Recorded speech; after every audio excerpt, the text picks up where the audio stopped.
Okay, welcome everybody who's joining. We're just going to wait a little while until the room is filled, so to speak. Hope all is well where you are in this very hot weather, which is a novelty for us.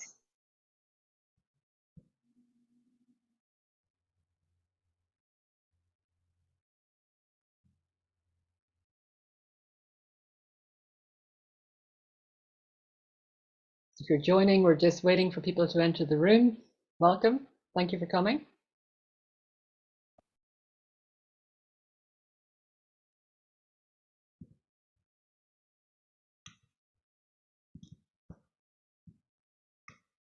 Okay, I think we are probably good to go. So hello everybody. Thank you very much for attending this, which is our penultimate event of the year for the Feature of the Island of Ireland series. We are delighted today to be talking about the local elections in Northern Ireland, which happened fairly recently, and to be joined by Freya McClements, who has been a past guest in this series, and we're delighted she's here with us again today. Freya is the Northern editor at the Irish Times. She's co-author of an award-winning book called Children of the Troubles, The Untold Story of the Children Killed in the Northern Ireland Conflict. It won the Irish Book Awards, the Best Irish Published Book of the Year award in 2019, which is a real accolade. So Freya is going to talk to us for about 20 minutes about the local elections, about all of her insights over the last number of weeks. Then we're going to have a conversation for roughly the same time, and then we're going to open up to a Q&A with the wider audience. Please do submit your questions at any stage throughout our talks using the Q&A function at the bottom of the Zoom screen. So hopefully you're all familiar with how that works. So I'm going to hand immediately over to Freya, who's going to talk us through the local elections. Thank you, Freya. Thank you, Niamh, and you're very welcome, everyone. I was just saying to Niamh before we got started, how lovely it is to see so many people interested in this discussion about the local elections in Northern Ireland, which took place in May, because one of the features about the run-up to it was that it was very low-key. It was actually difficult to get people interested in the elections, and part of that's because, you know, inevitably with the local council election, you know, it isn't like an assembly election or a Westminster election. It's harder to get people interested anyway when you're electing councillors rather than MLAs or MPs. But it was also the fact that in Northern Ireland we'd had a very busy period. There was all the changes to the Northern Ireland Protocol, which then became known as the Windsor Framework. There's obviously the ongoing situation around no assembly. And then there was a sort of a hiatus, if you like, around April, because we had the 25th anniversary of the Good Friday Agreement. We had the visit Joe Biden. We had President Clinton was over as well, again, because of the Good Friday Agreement events. So by the time we got through all that, people were sort of looking around and going, oh, we've got a council election that's about to happen. So the vote was on the 18th of May, counting then on the 19th and 20th of May. So I was covering that along with colleagues, and I'll just take you through sort of, I suppose, some of the headline results and a bit of kind of the analysis around that. And obviously the main result, or the one that everybody was talking about, was the success of Sinn Féin. And Sinn Féin, the party, called it a momentous election. I mean, it's important to, I think, acknowledge the scale of that victory. I mean, they had a massive degree of success. So Sinn Féin gained 39 seats, didn't drop a single seat. So they held on to every seat that they had already and gained 39 more, which took them to a total of 144 seats. And a lot of the discussions, again, before the elections had been about who was going to be the largest party at council level. And in Northern Ireland, that has always been a unionist party. And Sinn Féin, going into the election, the DUP were on 122 seats, and off the top of my head, Sinn Féin were, I think, 17 behind. So they needed to hold on to what they had and gain 17. In the event, they gained 39, which was remarkable. And that's, I mean, part of that is about their legendary vote management skills, their ability to get the vote out, but also just, you know, demographic changes. It's to do with the way that Sinn Féin has been building up that vote over successive elections. I mean, this was in many ways a repetition of the success of Sinn Féin in the Assembly election a year previously, so in 2022, and also undoubtedly an outworking of anger among people in nationalist communities over the boycott of the Assembly by the DUP and the consequence of that Michelle O'Neill, Sinn Féin Vice President, who should be First Minister, is not First Minister because there is no Assembly, there is no executive to be First Minister of. So, and why is this significant? Because in the Northern Ireland context, whether we like it or not, things do often come down to a very blunt head count, the sectarian head count. They come down to how many people have voted for nationalist parties and how many people have voted for unionist parties. And if you look at it in that context, I mean, why does this matter? It's because this taps into the constitutional question. It taps into the question about constitutional change. It also goes back to when Northern Ireland was founded, and this is to paraphrase that quote. It's about Northern Ireland as a Protestant state for a Protestant people. That is no longer true anymore. It's not a Protestant state, and as the 2021 census showed, it is also not a majority Protestant state. So all these things, these are some of the long-term trends, and I've touched very briefly then on some of the shorter term factors that Sinn Féin is bringing into play in terms of what Sinn Féin's been doing right. So why does this matter? So we had the momentous election last year when Sinn Féin became the largest party in the Assembly. First time a nationalist party has held that role in the history of Northern Ireland, and also again the right to that role of First Minister. Now it is also the largest party at council level, so you have a nationalist party, the largest party at council level for the first time ever, and people are already talking about, well, they'll now be eyeing 2 out of 3 to have the greatest number of MPs elected to Westminster. And all of this, and again, when you look at where they gained, they expanded into areas where Sinn Féin previously hadn't had seats, places like Coleraine, places like Lisburn North, added further seats in areas where it was already represented, Derry and Strabane. So all of this is also about the potential for further growth. To look then very briefly at some of the other parties. So the DUP, they returned the same number of seats, exactly the same number of seats as they'd had previously. They went in with 122, they came out with 122, but there was actually a lot of movement. They lost some seats, they gained others. So where we had with Sinn Féin, it was all gains and they held on to what they had. The DUP, there was a lot of movement. So arguably in terms of one of the things that they need to do going forward, if they can try and hold on to what they have and add to it, that's what they would be looking to do. Where am I? Lost where I was in my notes. So yeah, so it remained stuck at 122 compared to Sinn Féin's 144. Alliance, the only other major party to gain seats, they added 14 to take them to 67 councillors. That wasn't surprising because again, one of the things we've seen in recent years has been this rise of Alliance. We saw them add seats in the Assembly election last year.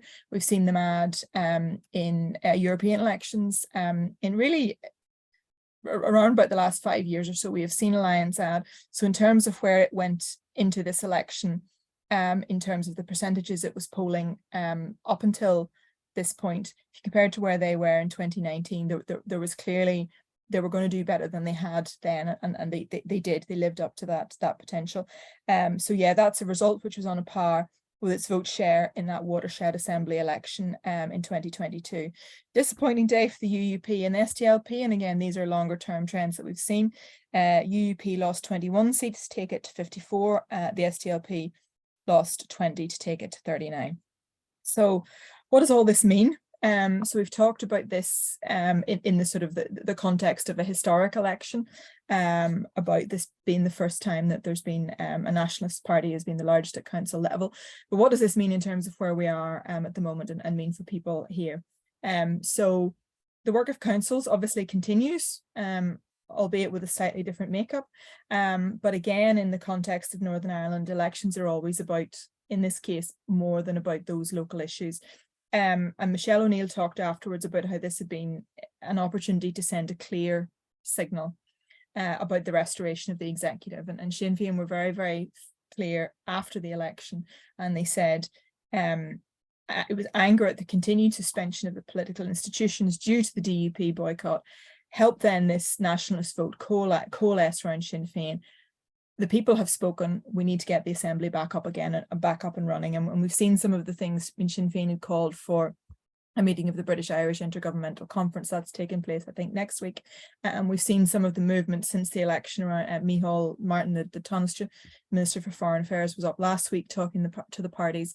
So certainly in the immediate aftermath, there was a renewed impetus to getting the Assembly back up and running.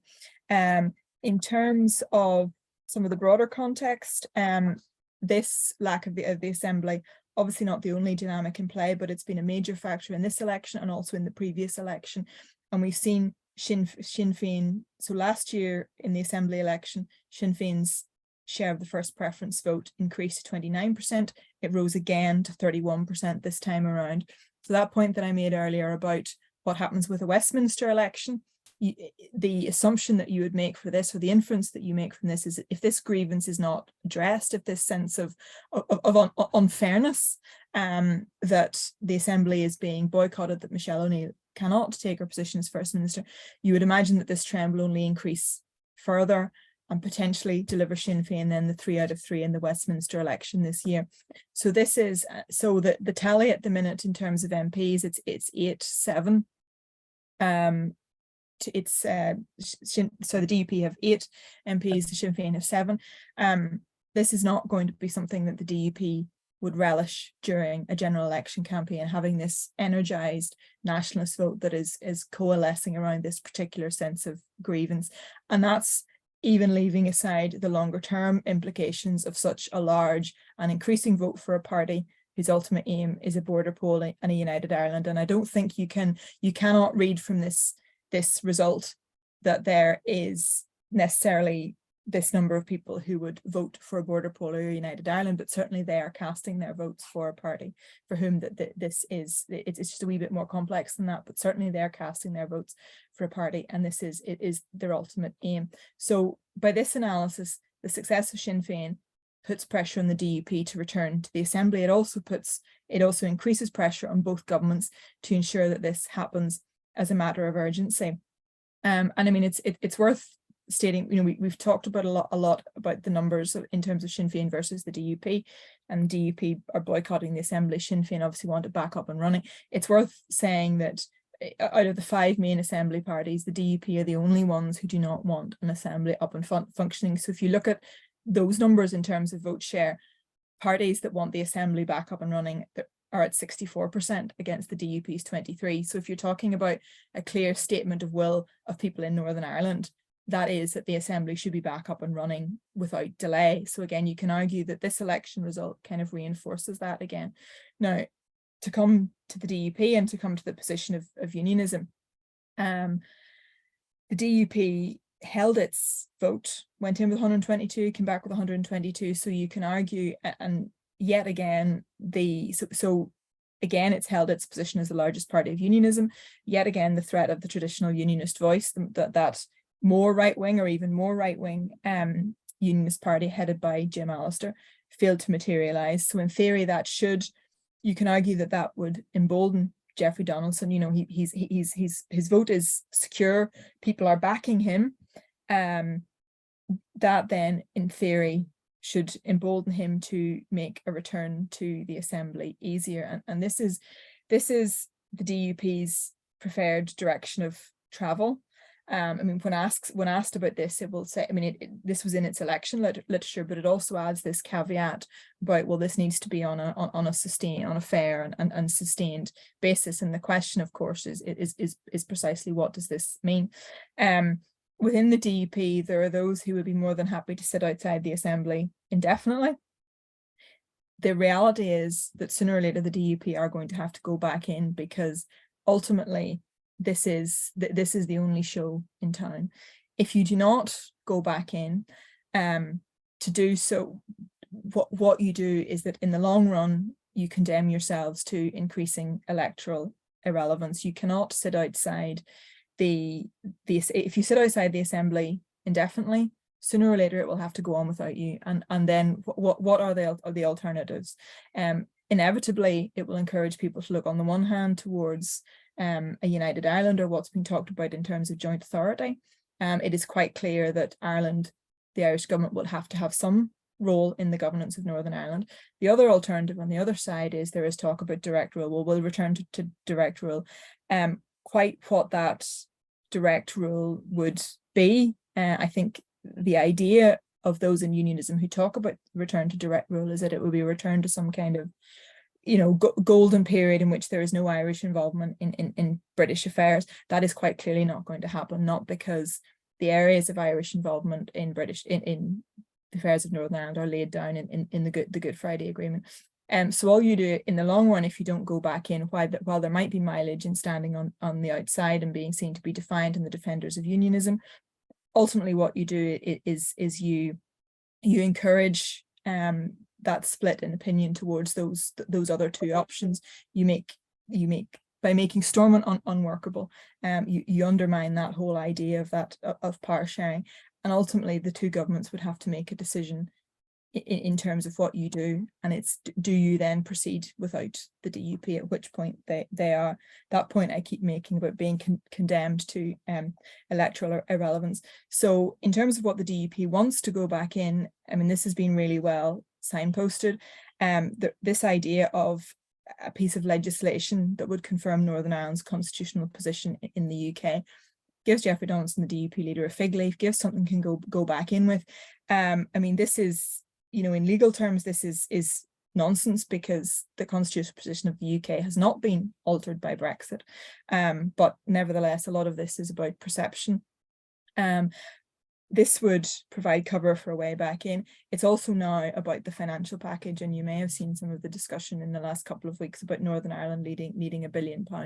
Traditionally, when the Assembly comes down, it's always helped to get back up by a big wad of cash, and we really need a big wad of cash at the minute to deal with things like waiting lists. I mean, public services are in disarray. I mean, you know, the budgetary position is really, really, really down. And the estimate is that it's going to take at least 1 billion. So assuming that all this eventually gets resolved, and the assumption at the minute is this is not going to happen before the summer. I mean, we're in the middle of June already. We're going to be in the marching season very, very soon. We'll have the 12th of July of the summer. You know, we're looking at the autumn realistically. Assuming the Assembly gets back up and running, one of the really interesting, I think, outworkings in terms of the consequences of the election is just about unionism's position. And one of the things that you may have seen is that in the aftermath of the election, there was this traditional talk about the splintering of the unionist vote, this need for an appeal for unionist unity. That the inference almost is, well, the reason that we're not the largest party is because it was the reason the DUP aren't the largest party is because the unionist vote was split. And actually, if everybody coalesces and everybody votes for the DUP, essentially, then this won't happen. And this is kind of traditionally the way unionism responds. This just, you know, this just is not the case anymore. I mean that ship has sailed, you know. And if you want to go back to numbers, and we're talking about the percentage share of first preference vote, the first preferences for nationalist parties was 40.5%. First preferences for unionist 38%. So even if every single person who voted for a unionist party had voted for the same unionist party, it would not have it would not be enough, even assuming that every single nationalist voted for the same nationalist party. So that argument simply doesn't work anymore. And the phrase that I wrote in a piece in the Irish Times is that what these figures make clear is what deep in its heart unionism knows already, that the ground on which unionism is standing is crumbling beneath its feet. Demographic and social change has irrevocably altered the North's political landscape, though it is a crude yardstick. There are now more Catholics who are more likely to vote for nationalist parties in Northern Ireland than Protestants. And while the continued growth of Alliance, largely at the expense of unionist seats, is indicative of an appetite for an alternative among people who might once have voted unionist. And this is the changed reality with which unionism must now come to terms with and attempt to grapple. And I have been writing about this for years, and the only way, if you're a unionist and you're a unionist party, and what you want most is to preserve the union, then the way you need to do that is you need to make unionism attractive to a wide swathe of people, not to an increasingly narrow swathe. And unless unionism gets to grips with that, and it remains to be seen if it can do so, then I think there are going to be more election leaders, there are going to be more election results like this. So it's 6:20, so I'm going to sort of stop now. That's kind of brought, I haven't talked very much about Alliance, I think, in this, but it's, you know, inevitably it's an overview, but maybe that's something that Niamh's going to ask about. But happy to take your questions now, Niamh, and those of everybody listening as well. Definitely. Freya, thank you so much. That was really, really insightful. Maybe it might be helpful just to talk through some of the different parties and let us have some specific questions about them. Sure. Let's start with the winners, right? Sinn Féin. And you say that elections are more than about local issues. Now, on this side of the pond and in this series, we always hear the question of reunification, which pops up again and again. So how far can we see any of this electoral success as tapping into a greater desire for reunification? Yeah, I mean, I think, and I was careful in what I said there to say, you know, you can't extrapolate from this that therefore, you know, that the you know, everybody who voted for Sinn Féin in this is, you know, would go out and vote for United Ireland tomorrow. I think it's a bit more complex than that. Mm-hmm. That said, you know, it does show that there are, I've forgotten the figure now, but was it 31? Yeah, so, you know, 31% of people are more than happy to give their first preference votes to a party whose stated aim is a border poll and a United Ireland. So you certainly have to assume that they are supportive of that.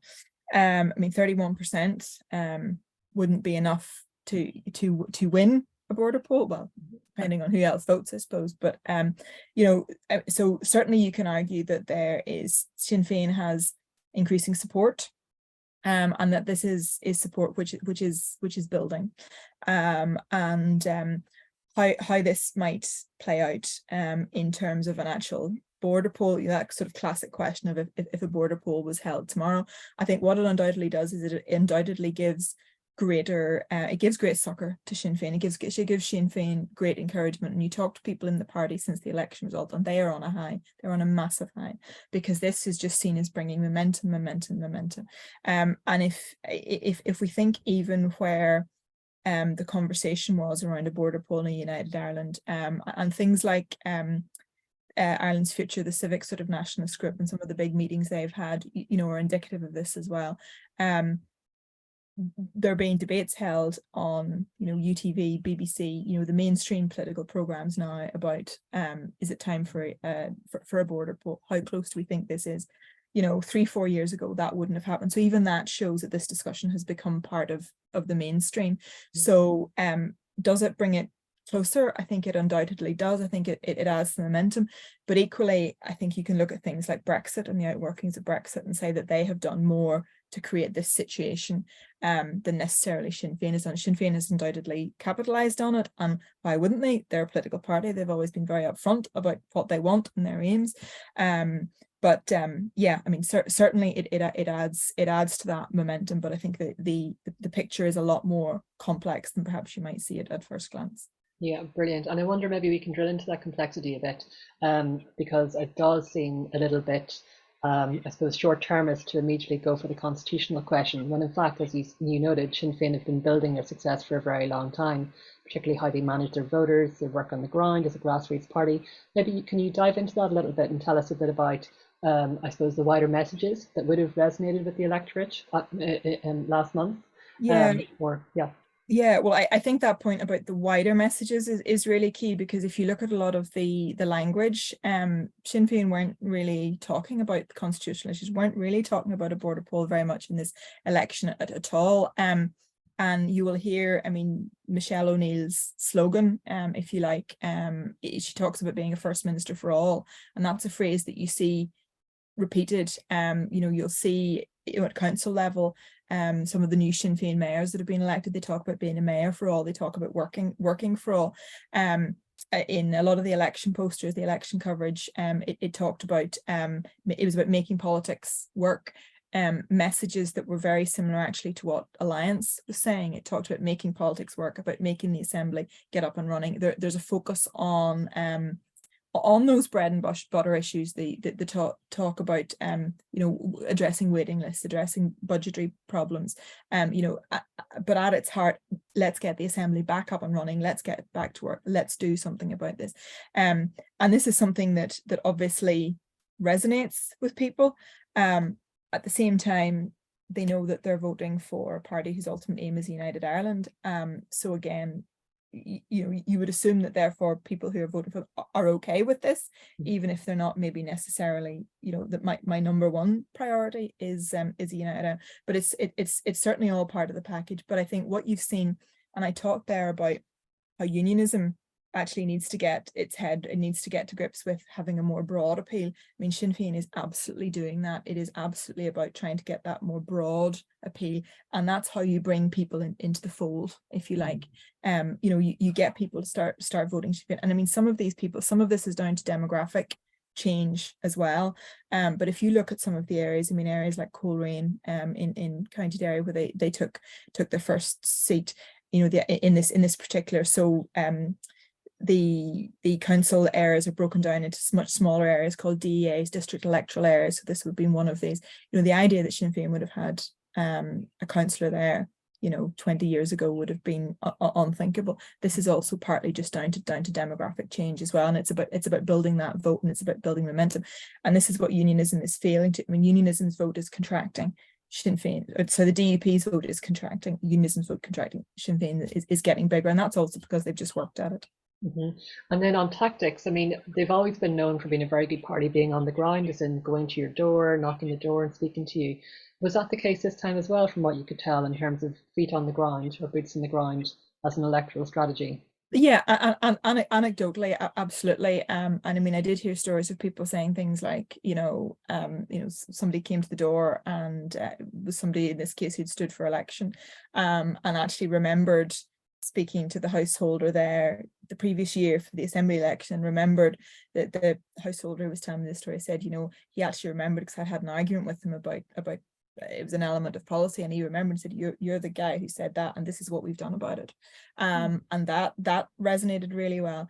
Whereas other parties, people would talk about not seeing them, or that they didn't come around. I mean, I think that also taps into, it certainly taps into party organization. Sinn Féin does just have boots on the ground, also taps into money. They have resources behind them. If you think, if you compare, just to stay within national, if you compare to the SDLP, they simply have fewer people. So again, so much in this is about momentum. When you're starting down here, it's much harder to build back, whereas when you're up here, there's and people like to vote for winners and for the party that they think are winning. And there was, I mean, and I touched on this again, there was undoubtedly also this sense in this election just of anger over what's happened with the assembly, over the DUP boycott, over the fact that it's a sense of unfairness. people don't think it's fair that Michelle O'Neill should be the first minister, and she isn't. And within and that is a real galvanizing factor among nationalist voters.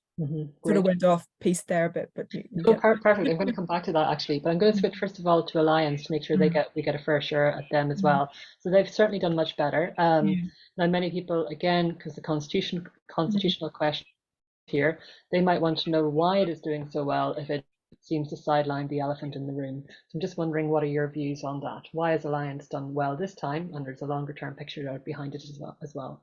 Yeah. I mean, there's absolutely a longer term picture behind it as well. And in a sense, because, and this happens when you talk about this a lot, because you end up talking so much about Sinn Féin or the SDLP or nationalist versus unionist, not everybody, first of all, defines themselves as such. I mean, it's a roughly, at the minute, it's very, very broadly, you might say it's 40-40-20 split. And in that 20, you have people who vote for, Alliance, but also other parties like the Green Party that do not align themselves as either nationalist or unionist party. And behind this as well, you have, I mean, again, the 2021 census was really interesting because you have an increasing number of people who do not regard themselves as from any religion, who have not been brought up in any religion. You have an increasing number. Now, the numbers are still very, very small, but more than there was certainly of people from an ethnic minority background, of people who were not born in Northern Ireland. So Northern Ireland is becoming more diverse, although it still has a long way to go compared to other parts of the UK and Ireland, but it's becoming more diverse, and that, you know, undoubtedly also a secularization of society. And I think also, I mean, one of the things that you will hear people say often, and you know this, is they say, you know, well, we're fed up with orange and green, you know, we don't know, you know, everything shouldn't be about this. The reality in Northern Ireland, and this is a lot to do with because of the way Northern Ireland came about, the way, you know, this is often the way it is, but there is also, I mean, what we've seen in the last, really, I mean, they're, you know, big breakthrough, you know, sort of 2017, 2019, really the big breakthrough, you know, we have seen this 40-40-20 split in terms of, you know, people who are not voting for parties that define themselves that way, and I mean, part of this is down to that loss of that more liberal vote from unionist parties, and that switch to Alliance. And that's one of the things actually for the UUP, which would sort of seek to portray itself as a more liberal kind of unionist, you know, people are moving not even from the UUP to Alliance, but they're moving from the DUP to Alliance, and a lot of this is down to the fact that you know, particularly young people, more people who are more liberal on social issues, people who have strong feelings about things like abortion, same-sex marriage, they don't feel that there is a home for them somewhere like the DUP. So Alliance has benefited a lot from this, and I think also that's not to suggest that only people who would have once been from unionist or maybe seen to be from unionist backgrounds are voting from Alliance, but undoubtedly they benefited a lot from those voters kind of moving away from the traditional unionist parties. And I think one of the things that we've seen nowadays, that point I made about people like success, I mean, the Alliance Party is over 50 years old, and I remember talking to somebody at the election count last year in 2022, and when they had that fantastic result in the Assembly, went from fifth party to third. You know, they're now the third largest party at council level as well. And this was kind of something that they just never imagined. And I remember this lady who'd been one of the founders back in the 70s who was just saying, you know, look, we never would have imagined this in a million years. So the Alliance Party was always there, but it was almost, and I've said this to people in the Alliance Party and they agree, it was always sort of kind of a nice idea, you know, but they were never really going, you know, they didn't, you know, they would get votes in Belfast and North Down, and that was sort of it. And now, I mean, the big challenges for Alliance, there is the question of west of the Ban. I mean, Alliance has always really struggled west of the Ban. That they lost their two councillors in Derry was a big blow, and they played that down. And I mean, part of the reason, you can argue it was only two councillors, but they had made a big sort of play of opening an office in Derry, and sort of this was kind of the beachhead. Now this was somewhat cancelled out because it got a councillor in, first ever councillor in Fermanagh and Enniskillen, and it got one in Limavady, you know. But this is where, you know, Alliance is going to continue to grow. It's going to have to crack the west of the Ban thing. And the other thing, to kind of look back around the constitutional question, the other thing that it is going to be bedeviled with now is how would it vote in a border poll. And this is, and you would have heard this in the last election and previous elections, but the kind of the continual criticism of Alliance is it sits on the fence in terms of the constitution. How can it not? So Alliance doesn't take a position on the constitutional issue. People say, how can you not? This is the biggest issue. How can you not? I don't think they ever will take a position, because I don't think they can, because at the minute, Alliance's attraction is that it is other in the terms of assembly designations. It is not a national party. It's not a unionist party. It is in between. It is the compromise. As soon as it comes out as a party, or if it were to come out as a party and pick one or the other, then immediately you lose a lot of voters on either side. So I don't think it will come under increasing pressure to declare its hand. I don't think it will. I think it will make it a matter of individual conscience. But that's going to be the question that's going to be asked of it continually from now on.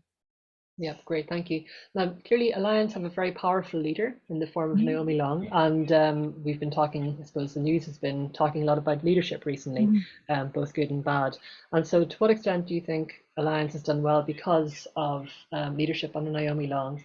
or do you think it's a wider phenomenon that the party itself can basically, the party itself has done well as opposed to being led by a very formidable Yeah, woman? I think it's a bit of both. I mean, I think undoubtedly demographics have helped. I think also, it is a very good organizational structure, again, because it's doing well, it has money, it has momentum behind it. All of these things help win elections. That said, I mean, I think Naomi does help because she's a very strong leader. She's also very easily identifiable with the Alliance Party. People know who she is. She's been high profile, she's been justice minister, she's been high profile in the executive, but I think she also, she's very direct, she's no nonsense, she says what she means, and I think people like that, and I think people respond to that. But I think it's a much wider, situation. Yeah. Okay, brilliant. Well, maybe let's move on then to the DUP and just talk a little bit about them. So they won the same number of seats. So it suggests that their boycott hasn't really hurt the party by their core followers. I just want to make sure that that's your view as well. Yeah. Yeah, okay. Now, there's a floating accusation that one of the reasons they are boycotting Stormont is because they don't want a Sinn Féin First Minister. How strong is that as a view on the ground, from what you were able to tell, and from speaking to voters and whatnot, or do you think it's just something that's sort of been conjured by the media? I think amongst nationalists, it's certainly the view. The DUP, and I mean many senior members of the DUP, and off the top of my head, I'm not sure, but I'm fairly sure that Jeffrey Donaldson has said this, but certainly many senior members have said that this is absolutely not the case, that this has nothing to do with it.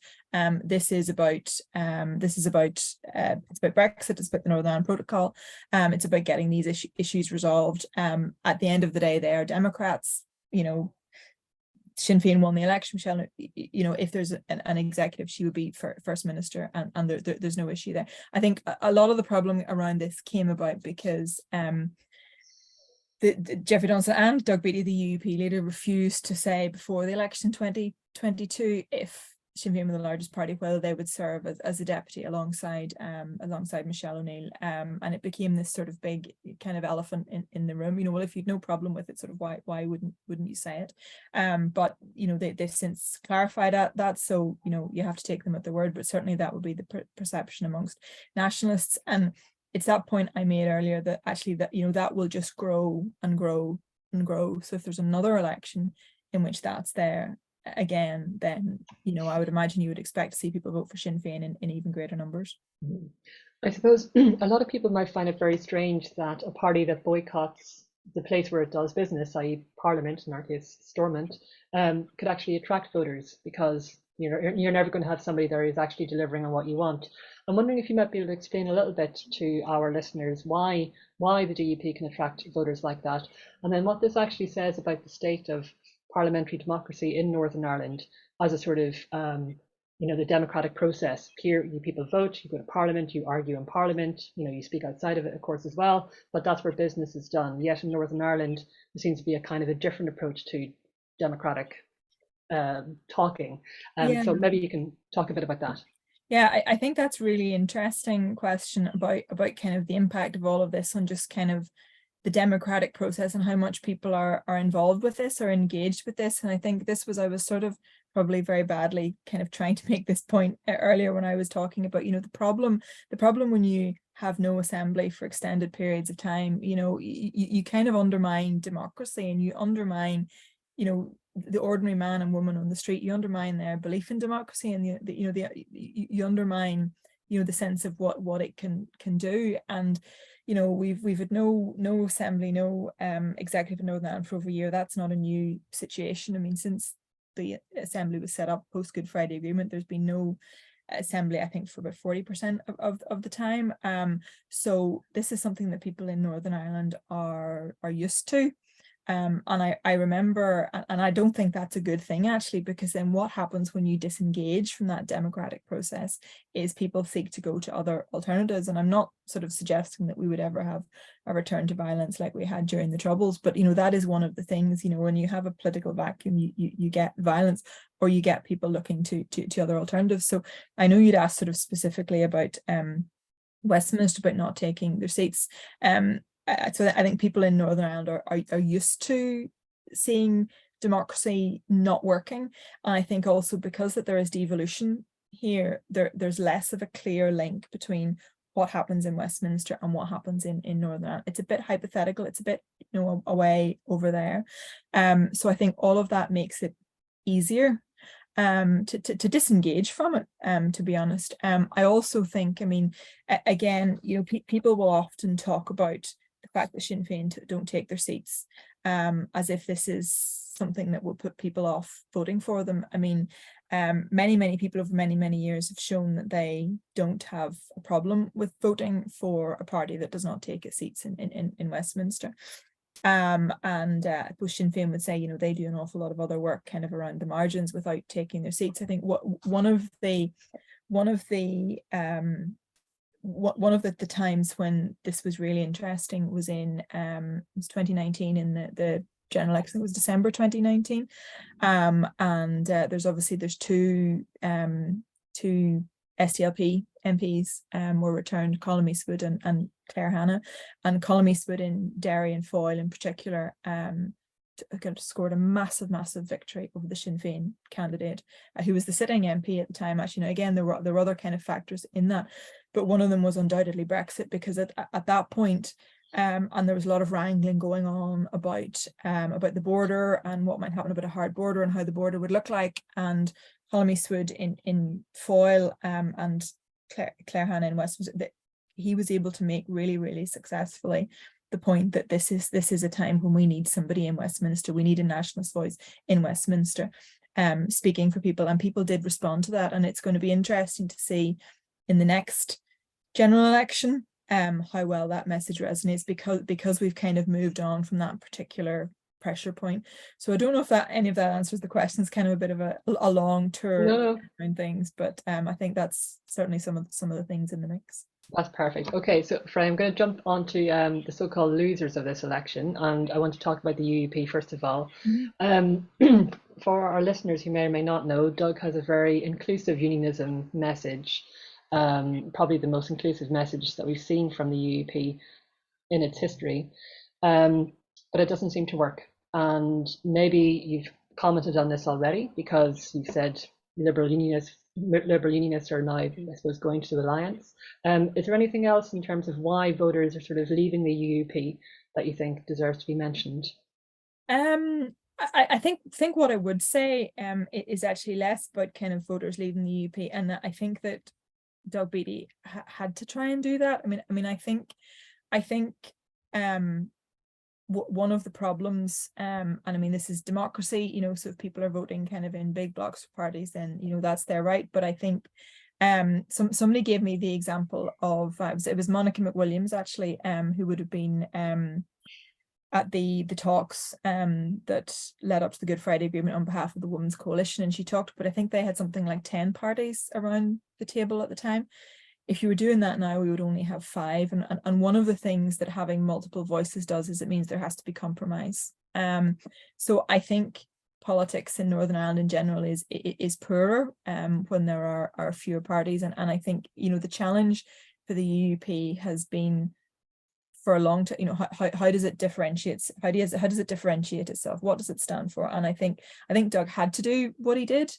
In terms of trying to appeal to that more liberal unionist tradition. But I think the problem is that in a sense, once you make that transition from voting to a party for a party where the main thing is that it's unionist, and then these are its position on other things, to a party that says we're not taking a position and this is what we stand on X, Y, and Z, I think it's difficult to go backwards from that. So I think Doug had to do what he did. I think it's the only decision that the UUP could have gone in. There's no point in trying to be the DUP light, but it's just had real difficulties making that resonance. And I mean, in a sense, in the national side of it, you know, the SDLP have also had difficulties, because it's almost as if, you know, the ground on which they're standing is just dissolving under their feet.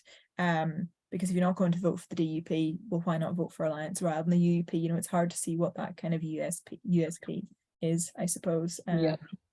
Well, maybe just building on that then. I mean, you talked about unionism and where unionism should go from here.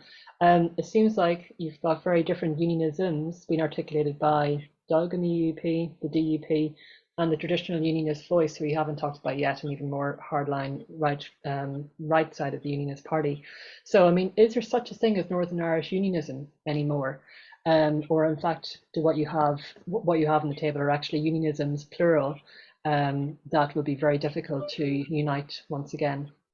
Yeah, I mean, I think, you know, you know, what they have in common is that they are all unionist parties, I suppose. But beyond that, yeah, you know, they often take very different approaches on things. And I mean, the most obvious one, if you like, you know, the DUP imposed the boycott of Stormont and will not go back in. The UUP does want to go back in. It thinks that the best way to resolve things is in the assembly.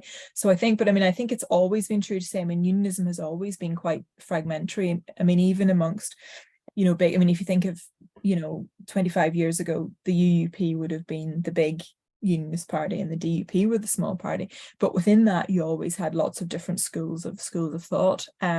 So I think that's just part of unionism. You know, I think, you know, in the broader sense, I think it's a shame that those differences maybe aren't being expressed through more kind of political outlets. And because I think actually, and this kind of goes back to the point that I made at the end of sort of when I was speaking, that if you actually, what you need to do is broaden, you know, and if you if you're a unionist and if you can broaden the appeal of that, then that is actually how you preserve the union in the long term. You know, that the narrowing doesn't work. But again, whether that can be done, I don't know. Yeah, and maybe it's, as you say, the way the Good Friday Agreement is set up anyway, through these designations, that it becomes very difficult for people on the outside to see flexibility in these categories. And so they have a tendency perhaps to talk about nationalism as one thing or unionism as one thing, Yeah. when clearly it's much more diverse. Yeah. I'm conscious of time. I want to make sure that our attendees can ask some questions, and we've had a few. I know you're more than welcome to jump in if you want, but I'll just kick off with a question from John Cushnahan, which was sent in. John, former leader of the Alliance Party, of course, and a regular attendee of our series, which is great. He asked, would you agree that the success of Sinn Féin's win, this juggernaut win, is a direct consequence of the actions of Boris Johnson and Jeffrey Donaldson over the last number of years? And yeah, I think he predicts perhaps what you say. Sadly, unless something dramatic happens, the SDLP will continue to see a decline electorally and will find it difficult to hold their seats at the next Westminster election. So a bit of a question and a comment. Just wondering. Yeah.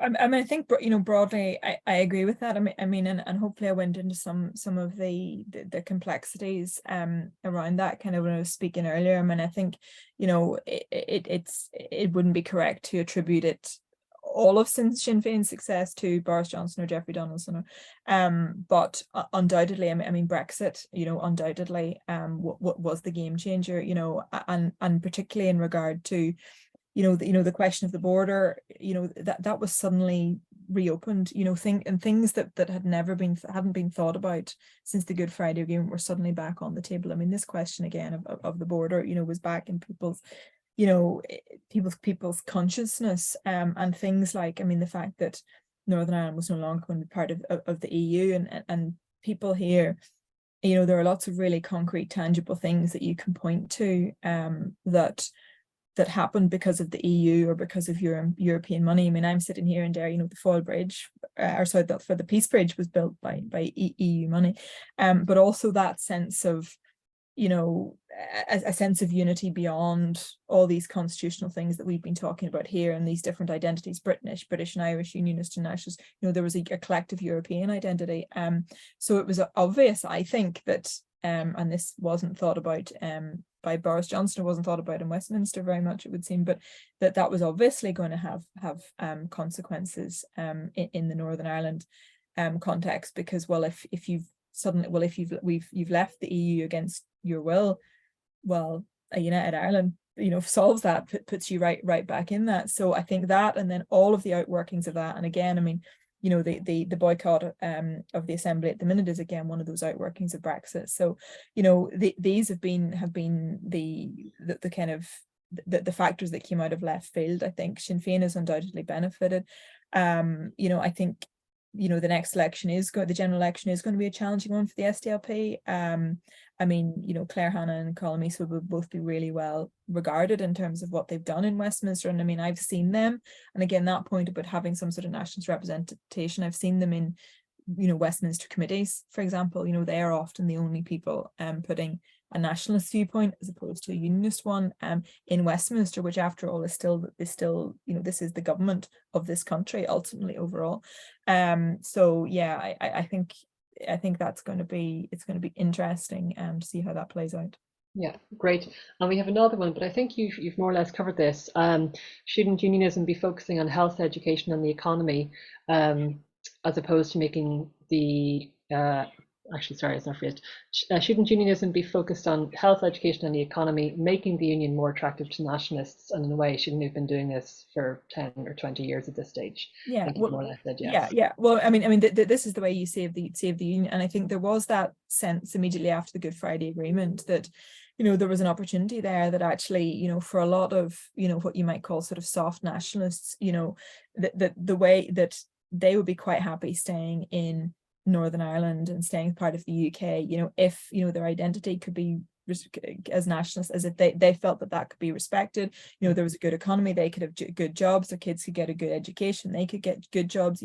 There was a sense that kind of things were settled, and again, that's been blown open in lots of ways. And I really do think that's, in terms of the trends, in terms of where we go for here. I mean, obviously the constitutional the question about constitutional change and a border poll, I mean, that's going to be one of the big themes next. But the other one is about, what does unionism do? Does it take this on board, or does it not?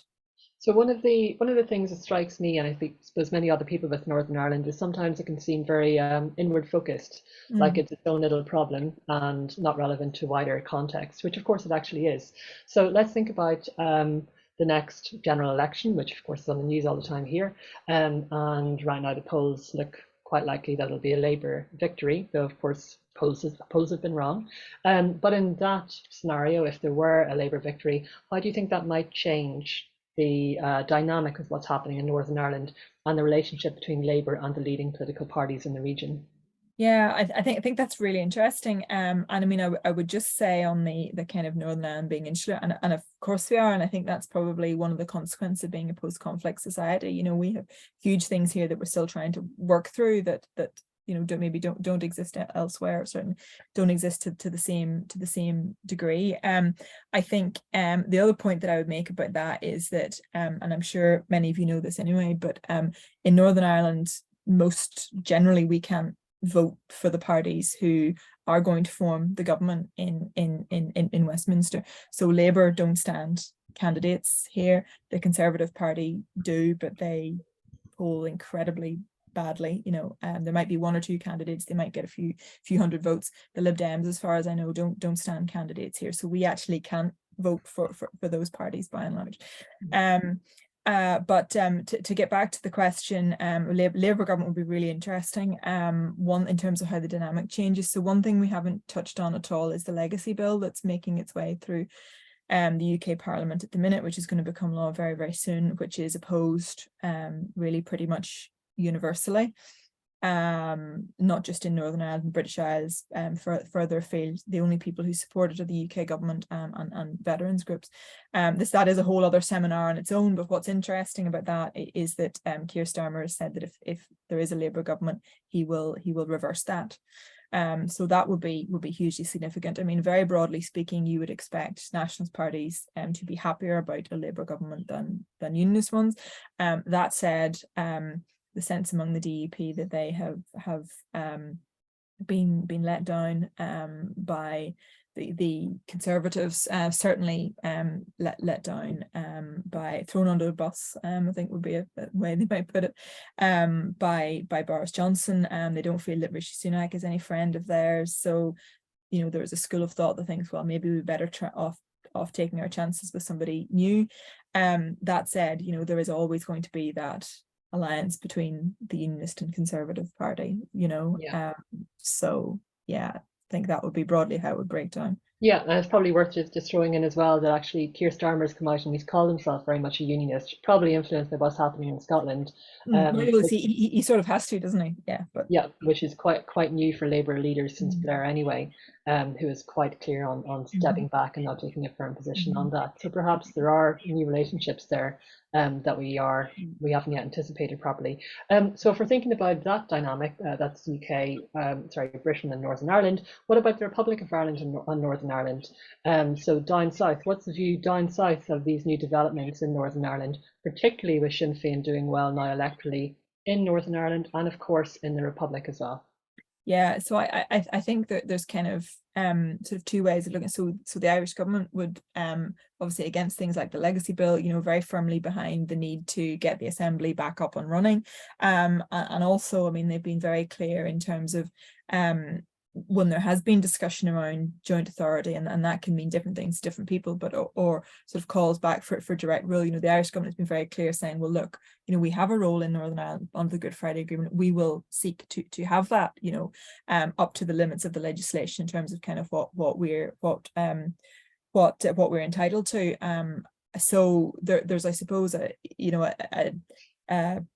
what's a dichotomy there in that, from an Irish government point of view, they're very, very strong in terms of its role and its involvement in these things, and part of that is also about being a voice for nationalist people in the north. The flip side of that is, I mean, the Irish government at the minute is obviously a Fianna Fáil Fine Gael coalition, and neither of them are eyeing the prospect of a successful Sinn Féin, or indeed a Sinn Féin that might beat them in the next election in the south with any kind of degree of relish. And I mean, obviously two different electoral systems, but one party. I mean, if you have one party, in hypothetically speaking, if you have Sinn Féin in government on both sides of the border, then does that bring the prospect of a border poll closer? Absolutely, and again, I'm not entirely sure what the diplomatic niceties of this might be, but I mean, in theory, if Sinn Féin is in government in the south, then does that mean that a Sinn Féin Taoiseach, presumably Mary Lou McDonald, can simply go to the British government and ask them for a border poll, for example? So there's lots of really interesting things around that dynamic, and one of the things that you can sort of see, it has been Fianna Fáil and Fine Gael kind of trying to respond to this. I mean, Leo Varadkar, who's the Taoiseach, no, was he Taoiseach at the time? I can't remember off the top of my head. It would have been around the time that they transferred in December. But again, that Ireland's Future event in Dublin at the end of last year, and he spoke about that, but he talked actually about how a United Ireland, a Northern Ireland and a United Ireland would look really similar. It would just have, the police force might have the well, there already is, certainly there was in the RUC, there was a harp on the press, but it might just have an answer to Dublin rather than this. And he was actually booed at one stage for this. Even though what he was actually saying, he was sort of talking about, well, how do you unite this? How do you do this? So I suppose if you were to sum up very briefly kind of the view from the south, it would be, yes, we support a United Ireland, but not now. We don't want it now. The time's not right, the conditions aren't right, and there needs to be a conversation. And this, I mean, again, this is a broader seminar, but it's very much about I'm thinking of things like the shared Ireland unit. It's about maximizing points of cooperation. It's about preparing the conversation. It's about seeking to do this not like Brexit. It's about so that people would know what it was like, and it's about bringing unionism into that conversation as well. None of which is to assume that this is in any way inevitable. But again, to look kind of background, you would think if there was Sinn Féin in government on both sides of the end, then certainly it's going to put that argument forward again. Yeah, brilliant. Now, I know this is 7 o'clock, but there's one last question, and I'm wondering if you can possibly answer it as quickly as you can, though it's probably a complicated one. How do you account for the Alliance Party not doing better in the recent elections? Well, I think the Alliance Party did do well, actually. So I would disagree with the premise of that question slightly, in that so Alliance gained 14 seats. They went up to 67. 10 they would have been happy with, and if you look at where they were they took 11.5 off the top of my head, 11.5% of first preference votes in the the council elections 5 years previously in 2019, they were sitting roughly at around 13.5% of the vote in previous elections. So that was what they polled, you know, in other elections. So, and that was what they came in on this time. So actually they did kind of around about how we would have expected. And I think the focus on losing the 2 councillors in Derry maybe made it seem as if they hadn't done quite as well as they did. And then the fact that they took the one in Limavady, one in Enniskillen, and kind of slightly made up for that a bit. So I actually think Alliance did well, and they did as they would have been expected. And in some ways, you know, they suffered from the fact that they had such a successful election a year ago, that there's an element of kind of managing expectations. But no, they did well. That's great. Thank you very much, Freya, and thank you very much for all of you who have attended this evening. Our final event will be on the 4th of July in this year, and it'll be an in-person event in St. Catherine's College. It's very exciting. It'll be a half-day symposium from 2 to 6:30 p.m. about the Good Friday Agreement, marking the 25th anniversary, and we've got 3 very exciting panels lined up. Iona has just circulated the link on the chat function, and you can see more details there. So please do sign up if you're able to attend in person, though we're very confident that we'll be able to have a hybrid link as well. Not entirely sure how good the link will be, but we'll certainly have one. So if you can't come in person, you will be able to attend some of it or all of it remotely. Okay, well, that's it from us. Freya, thank you very much again for coming and speaking to us this evening. Really exciting and great to hear your thoughts and analysis and all of this. We'll leave it there for now, and we hope to have you back on the series, hopefully talking about the legacy bill later on this year at some point. So we look forward to that. Okay, so everyone have a nice evening, and thank you very much for attending.